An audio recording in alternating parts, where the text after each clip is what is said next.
TV 9 agenda at 9 સાથે હું છું માનસી સોની। આજના દિવસના દરેક મહત્વના સમાચારો વિશે વાત કરવી છે। કયા સમાચાર આજે એજન્ડા છે એના વિશે પણ વાત કરવી છે। સૌથી પહેલા વાત દરિયાઈ આફતની, સૌથી પહેલા વાત એ વાવાઝોડાની। દેશ પર મોટી દરિયાઈ આફતના એંધાણ છે। સવારે 8:30 કલાકે ડીપ ડિપ્રેશનમાં ફેરવાઈ ગયું છે। એ વાવાઝોડું બંગાળની ખાડીમાં સતત આગળ વધી રહ્યું છે। આ ડીપ ડિપ્રેશન વાવાઝોડુંનું નામ રેમાલ છે અને 8 કિલોમીટર પ્રતિ કલાકની ઝડપે આ રેમાલ વાવાઝોડું આગળ વધી રહ્યું છે। મહત્વના સમાચાર કે અત્યારે વાવાઝોડું ડીપ ડિપ્રેશનમાં ફેરવાઈ ગયું છે।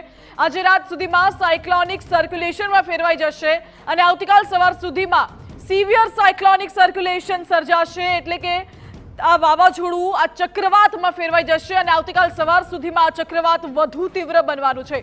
પશ્ચિમ બંગાળથી 580 કિલોમીટર દૂર છે રેમાલ વાવાઝોડું અને આજે સાંજે અથવા મોડી રાત્રે ચક્રવાતનું રૂપ ધારણ કરી શકે છે રેમલ વાવાઝોડું। તો 107 કિલોમીટર પ્રતિ કલાકની ઝડપે પવન ફૂંકાવાની શક્યતાઓ છે।